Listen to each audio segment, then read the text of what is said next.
fiquei muito contente com o convite que o Portinho me fez para falar um pouquinho sobre essa questão do 13 de maio, data que passou aí no último domingo, comemora os 130 anos da abolição oficial da escravidão no Brasil, né?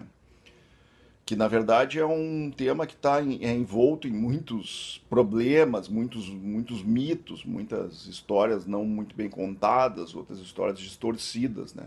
Então, a primeira questão aí que a gente tem que colocar, é que, como eu disse, o 13 de maio representou a abolição oficial da escravidão, né? Mas nem de perto representou a liberdade do povo escravizado, né? Principalmente do povo negro, que é particularmente o que a gente fala aqui agora, né?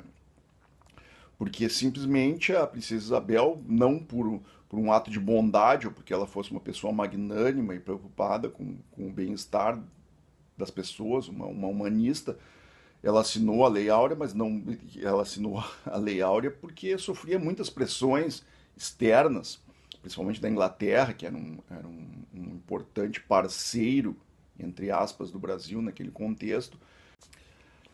A gente tem que pensar também nas palavras do professor Hélio Santos, um grande intelectual brasileiro que trabalha muito da questão social dos povos de, de origem, de matriz africana e a cultura toda, que ele sempre diz o seguinte: o problema, a questão não é o 13 de maio, a questão é o que houve no 14 de maio, o que houve a partir dali.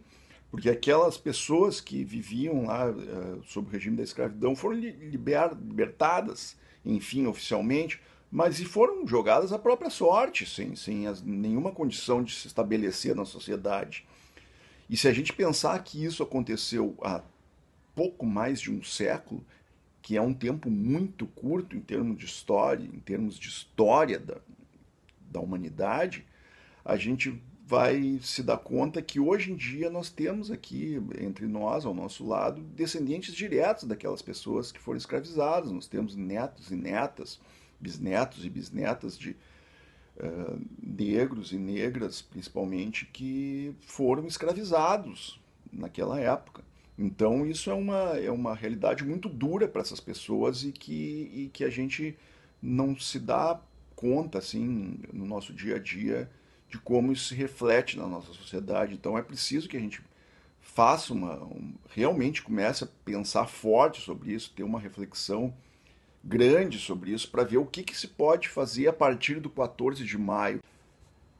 Porque se nós conseguirmos pensar nisso de uma maneira assim clara e séria, talvez a gente comece a avançar na erradicação dos preconceitos no Brasil.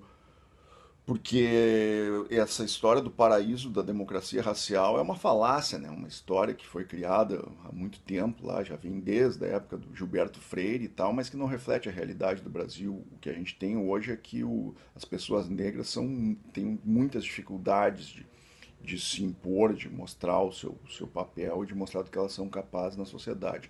Então eu queria só deixar uns pontos para a gente refletir aí sobre essa questão, para a gente pensar, então, fundamentalmente no 14 de maio, certo? No 14 de maio, não mais só no 13 de maio, e louvar os heróis da pátria.